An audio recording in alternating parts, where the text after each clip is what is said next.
This PTZ just replaced one of my Sony cameras, for live streaming that is. Let's check it out. This is what I've been using for live streaming for the past couple years. It's the Sony FX3 with the 16 to 35 G Master lens. And it's a bit overkill for live streaming, to say the least. It's around $6,000 for this setup. So instead of using that, I could use something much more simple, like a webcam or a really nice PTZ. This is the brand new OBSBOT Tail 2. And this thing is an absolute beast. For those of you that don't know what PTZ means, and it sounds like I'm speaking in code, it stands for pan, tilt, and zoom. And it just means that you can do all those controls on the camera fully remotely. Let's talk about a couple of the tech specs of the Tail 2, and then we'll actually dive into how to get it set up with your computer or phone and start actually using it. This is the largest PTZ that OBSBOT makes, and it has a huge camera on here. The lens has a 5x optical zoom, and then it goes up to 12x digital, and then it has a 1/1.5 inch sensor. So it's a bit smaller than a crop sensor, APS-C. It's still pretty good. One of the main factors that makes the Tail 2 stand out is all of the I/O, or the in and out ports on the back here. It's really got everything you need for connectivity. You have full-size HDMI, 3G SDI, and LAN connectivity, or Ethernet, which also does PoE, or power over Ethernet. So as long as you get a powered Ethernet cable to this, you don't need to plug in a power cable, and you don't need to plug in any HDMI cable to get signal out. It all works over that, which is definitely one of the best professional options. You also have two USB-C ports. One is for connectivity, the other is for powering it. And then you have your audio jacks, so you could plug in a microphone directly to this. You have a line out, so you could plug in headphones if you need to monitor. And then on this side, you have a micro SD port, which is pretty cool because if you want to throw an SD card into this and start recording, you have everything backed up here. So even if you're doing a live stream and say the quality kind of drops as you're live streaming, well, you have the original files all backed up and saved to this. It also has vents on either side, so it stays nice and cool when you're streaming for long hours. And I have noticed that when you've got this thing running for multiple hours, that the fan does kick on and it has a bit of noise to it. But in my live streams, you could not hear it, especially when you're using a nice podcast mic or lavalier. It doesn't pick up at all. The FX6 is fantastic for handheld camera work. And then on the bottom of the PTZ, you have 1/4 20-inch thread. So standard camera mount thread there. So you could put this on any quick release plate, on a tripod, whatever it is. The first thing you need to do is go to obsbot.com/download. And this is where you can download the latest firmware updates and download the OBSBOT Center. So I'm gonna go to the Tail 2. You wanna make sure you download it for your platform. So I'm gonna go to OBSBOT Center, and I'm on Mac OS, and then I'll click on download. Now I've already downloaded this and have it installed, but I'm just showing you exactly how to do it. Then if you need to do a firmware update, which is a good idea if you just bought it and got it out of the box, grab the OBSBOT Tail 2 firmware update, download that. Once you have the OBSBOT Center downloaded and installed, you want to go ahead and open it up. Now you'll need to create an account and sign in before you can connect to any of the cameras, but it's really easy to do. Now I'll show you the screen where you add a camera. Again, I've already added mine, but I'm gonna go to settings, add device, and then there are multiple ways to connect it. I've personally been using this completely wireless with Wi-Fi because honestly, it's the easiest to do and it's been pretty reliable. I have good internet connection. But if you want something extremely stable, like I said earlier, you can connect this with the Ethernet jack and go full NDI with this. Now the NDI setup does take a little bit more work. You have to buy the NDI license and get everything connected. I'm not gonna go deep dive into that on this, but you can do it that way with a full wired connection. I chose Wi-Fi, and then it has you actually connect to your Wi-Fi. It's very simple, very easy to do. I'll hit next, it scans and it does see it, and then I'll just hit next. You do have to do this every time you power on the PTZ and open up the OBSBOT Center. You do have to reconnect them. It doesn't just automatically reconnect right away. And you can add up to 4 PTZs from OBSBOT here, which is really cool, and you can control all of them from one spot. So if you're doing live events, live streaming, podcasting, this is an awesome way to have one person controlling everything from one workstation. So let's take a look at what this looks like. So I'm gonna click on video preview, and there we go. Now we can see the office here. You can see the camera where I'm filming myself. And I'm actually just gonna move this over here and just point it at my desk here so we have something else to look at. This is what it looks like in preview mode. You can do all kinds of adjustments here inside of the OBSBOT Center. There's a ton of different things you can adjust here. You can adjust how quickly it tracks. You can do custom, do lazy, it's kind of really slow. I like mine on fast, it does really quick. You can, of course, move the camera around using this little virtual joystick, move it up and down, left and right, everything like that, all fully controllable from the joystick. And then you can change the speed at which it moves as well. So if you don't want it to move so fast, and you want to make really smooth, slow movements, turn it all the way down to slow. And then of course, like I said, you can zoom in, and this thing has an incredible zoom, 5 times optical zoom. You can see me in the reflection here, that's kind of funny. And then it goes all the way to 12 times zoom, and look at how gross and dirty my monitor is. I've got to clean that. And then you have 3 different focus mode options. You can do autofocus single, which will just get focus once and stay there. Continuous autofocus, which is what I prefer. And then you have manual focus, which you can set here with the slider and get it exactly where you need to. I just keep it on autofocus and it works great. And then you can change whether it's global, face, or front. So a few different options for focusing, and of course you can reset everything. All the settings there to control it, very simple. You can dive even deeper into this than I'm showing you right now. You can go over to the image settings, and this is where you can do manual setup. Something I failed to mention is when you first set it up, I'll go to settings, you can actually have 2 different modes of the OBSBOT Center. So it's under general settings, software mode.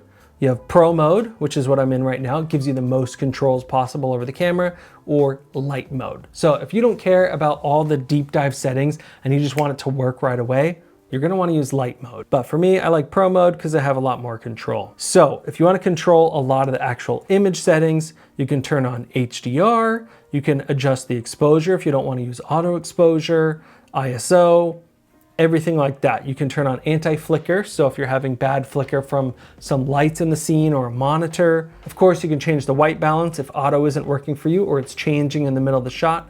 You can always set it to daylight or tungsten, or you can do custom and dial it in exactly where you want it. And then they have some image options. There's kind of some presets. I don't use any of these, but I keep it on standard, and you can control things like brightness, contrast, saturation, and so on. Or maybe if you're doing multicam, you need to match it to another camera, you can do all that here. Now under more, there are a ton more options. I'm not gonna dive into all of them. Many of them are for live streaming and coding, all that sort of stuff that maybe you don't need to even worry about. You can adjust the frame rate, which is definitely good to know, especially if you're matching it with other cameras and you don't want to do 30 frames per second. You have 23.98 or 60 frames per second. So many other options there, just something to be aware of.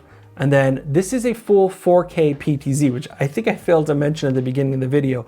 So if you're able to stream in 4K or you want to record in 4K, you have that option. Most of the time when you're live streaming, it's 1080p or even less at 720, and then you can do H.264 or H.265 for higher quality. Again, I'm not gonna deep dive into all these settings right now because this video would be really long, but there are just a ton of options in here on how to customize this thing. Now let's take a look at the AI features of the Tail 2, because this is definitely one of the most standout features and main reasons that I wanted to actually get my hands on this camera and use it. There's 3 features that utilize AI, and they're all controllable with hand gestures. The first one is face tracking. So you just put your hand up like this by your face, kind of just with all 5 fingers spread out. And now it's tracking my face. You can see it moving around here, and it's really, really good. It does a fantastic job. If I stand up, you can see if I get low, everything like that, it does a great job. And I did a full live stream with this, doing a studio tour of my office space here, and it followed me around the whole office perfectly as I showed different things like my lighting grid, my sound panels, everything that I have in here set up for filming and recording. It did a great job of tracking me, which was awesome because normally I'm filming by myself and I can't have some other camera operator in here with me. So it's really nice to just have it following me around instead of just having a static tripod shot. This has been an absolute game changer for making the lives feel really organic and like interactive, because the camera's following me around. If you actually want to start recording, you just do this little OK sign. It makes a blink and a beep, and it starts recording. Now, I don't have an SD card in there, so it won't be recording there, but it is recording in the OBSBOT center. So it has a backup there. And then to stop recording, you do the OK again. It blinks and beeps, and I know that it's stopped recording. The final thing is you can do zoom in. Now this is one that I've had a little bit more struggle with. It doesn't always zoom in, so I'll do the little sign here. It's kind of like doing a little L. Didn't zoom in. So this one is weird to me. I don't know why it doesn't always work. Maybe I'm doing the hand signal wrong. I think I am. Maybe it's like an L like this, like you're pointing. There we go. Okay, now it's zooming in, and I think by default it goes to a 2x zoom. See if it'll zoom back out. There we go. And now it's zooming back out. The thing that's most important and coolest for me is this tracking. It just feels like really you have an AI camera operator just following you around. You could definitely zoom this thing way in and have it track someone on stage walking around for a live event or a TED Talk or something. And that would save you some overhead if you can't pay a second camera operator. So back in the OBSBOT center, you want to turn off the video preview. So I'll click to turn that off. And now we need to turn on the virtual camera, which is this one in the middle. I'll click on that. And then this tells you that you need to select it inside of your software. So you can use this with other things besides OBS. You can use this with Zoom. You can use this with Google Meet. And then I'm going to launch OBS. If you're not familiar with OBS, it's a free live streaming software you can download. I already have this set up, but I'll show you how to do it just in another one. So I'll hit the little plus sign here. I'm gonna call this OBSBOT 2, so I've already done it. And then I'll hit the plus sign in sources, go to video capture device. I'm gonna do create new. I'm gonna call it Tail 2 example, although I've already set this up. Let's see if it'll let me choose it again. I'm gonna go to device, and there it is, OBSBOT virtual camera. So that's what you want to choose. Don't pick anything else. Choose that, and boom, it pops right in. I'll leave everything else on the defaults here and just hit OK. And now this camera is actually coming in from the OBSBOT center. So if I make any adjustments to the camera settings, the tracking, it's all gonna show here. So let me turn the tracking back on, and you'll see it now inside of OBS. So we're in the OBS software, but it's getting that camera signal. So I'll shrink down the OBS screen here just a little bit so you can see the control center right along the side. And I love the way they set this up because it's just a small side control panel. So you can still keep your OBS live, see everything there, and then you can do any camera adjustments you need to right here on the side. So let's say I wanted to zoom in just a little bit more. Boom, I can do that, and I can keep this all open. And of course, I can control the camera itself still using this little virtual joystick. Now, the final thing here is, of course, to go live on YouTube or Twitch or wherever it is that you want to go live. And I'm not going to go into how to set up OBS to do your live stream, but that's all here. I could start streaming. I've already connected my YouTube channel. There's tons of videos out there showing you how to set up OBS software itself. So go watch those if you're not sure how to use OBS yet. Now, I talked earlier how you can do multicam with this, and you can do up to 4 PTZs. So I actually have another OBSBOT here, and this is the Tail Air. It's a lot smaller, much more compact than the Tail 2, but it has a few less features, and we'll talk about that in just a minute. First, I want to show you how to use this with multicam. I'm going to get it connected in the OBSBOT center. So I'll click on settings, device management. I've connected the Tail Air before, but you have to connect it to the Wi-Fi again if you're using Wi-Fi. If you're doing wired connections, I imagine that these things just pop in. So I'll just tap add device. I'm on Wi-Fi. Next. It's scanning for this. It discovered it. Tail Air. Now the Tail Air is also connected. I'll close out of there, and I'll show you how just clicking number 2 here, it'll switch to the Tail Air camera feed. Here we go. I'll pick this up. It's fully mobile, super remote, which I love because these things are all fully battery operated, which I didn't mention earlier, I don't think. The Tail 2 has up to a 5-hour battery life. So if you don't want to plug this thing into USB-C or PoE, you can just rely on the battery life, and 5 hours is definitely long enough for a live stream. Then the Tail Air has 2.5 hours, which again, for most live streams is long enough, unless you're one of those live streamers that just streams all day long. This is fully remote and filming me wherever I put it. I was actually walking around in my office with it earlier, kind of doing a selfie and showing things. Both of the cameras are zoomed out all the way. I'm on camera 1 and now camera 2. And You really tell the difference in the image quality between these. Tail 2 and Tail Air. You can see it tracking me. And the Tail Air tracking me. Both of them are just in sync so perfectly with their tracking. Yeah, I think they both look great. They look very, very similar to me.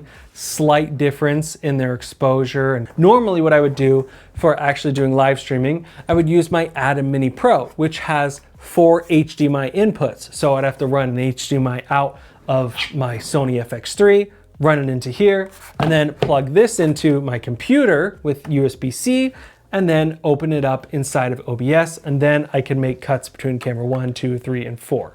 Of course, this is great for a lot of things. If you need to use different mirrorless cameras, you can plug everything in here. So maybe you need to mix a couple cameras together. Like, let's say I wanted to use my Sony FX3 and the OBSBOT. Well, I would do full-size HDMI out of this into here as an input, and then the Sony FX3 in here as an input. And so it would get multi-cam. Sorry, I had to switch lavalier mics there. I've been recording for a long time. Hopefully this one sounds good too. Now you've seen how you can use 2 of these cameras, or even up to 4, for live streaming with the OBSBOT Center into OBS, and it works really, really well. This Tail 2 is the top of the line from OBSBOT, and it comes in at $1,200 US, which I know, it's a lot of money, but this is definitely one of the top of the line PTZs you can get.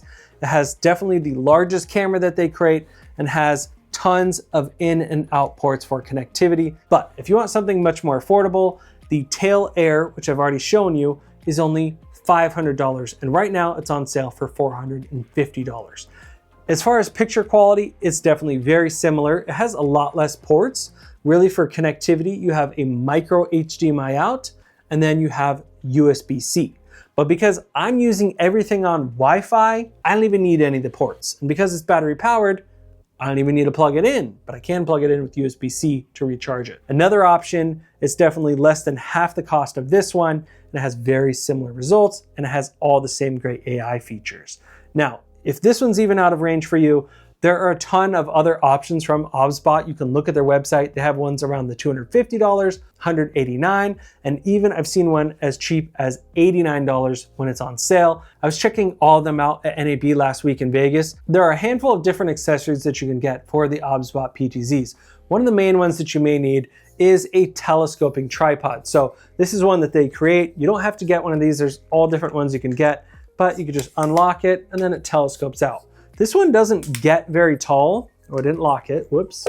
I'd say it's about 3 feet long. So it's definitely not something you can put on the floor, because you can see it's just barely above my desk here. This is definitely something, in my opinion, that is a desktop stand. If you want to put this behind your computer, your monitor, that's perfect. That's really what this is for. It's pretty affordable, easy to adjust, works really well. Definitely something that would work good on top of your desk. If you need something taller, you could of course mount any of these on top of a tripod or other stand. Now I'll show you one other cool accessory that you can get. This one specifically is for the Tail Air, and it's a remote control. So if you don't have access to your laptop or desktop and you can't get into the OBSBOT Center, you can do most of the camera settings here. So it's got a little joystick on it that I can point it up, point it down, point it left and right, and I can also start and stop recording. So little record button, you can take a picture, you can do 3 Tail Airs and have them all controllable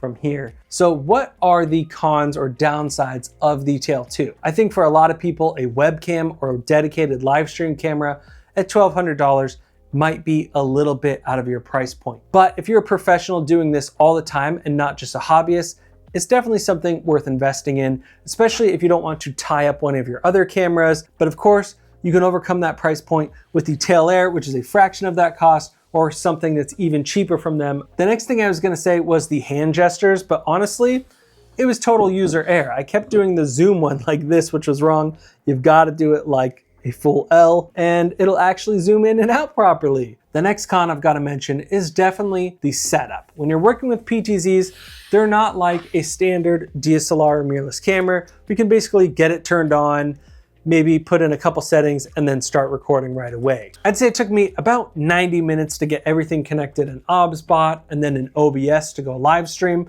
So it did take a bit of time. It wasn't terrible, but that was my first time ever doing it, so there's always a little bit of learning curve. Other than those few things, I've been very impressed with the OBSBOT PTZ cameras. I want to say a special thanks to OBSBOT for sending these cameras out for a review and sponsoring a portion of today's video. They had no control over what I said in this video, and these are all the opinions of my own. Now, if you guys are interested in picking up any of these PTZs, I have them all linked in the description down below, and you can also get them on the OBSBOT website. Whew, that was a lot. There's so much packed into these cameras, and I barely even scratched the surface, I feel like. You can actually film fully in Unreal Engine and do virtual production with a green screen with the Tail 2. I might have to make a full standalone video just on that, because that's a lot. It reminds me a lot of my Skyglass app that I created. All right, guys, I'll see you in the next video.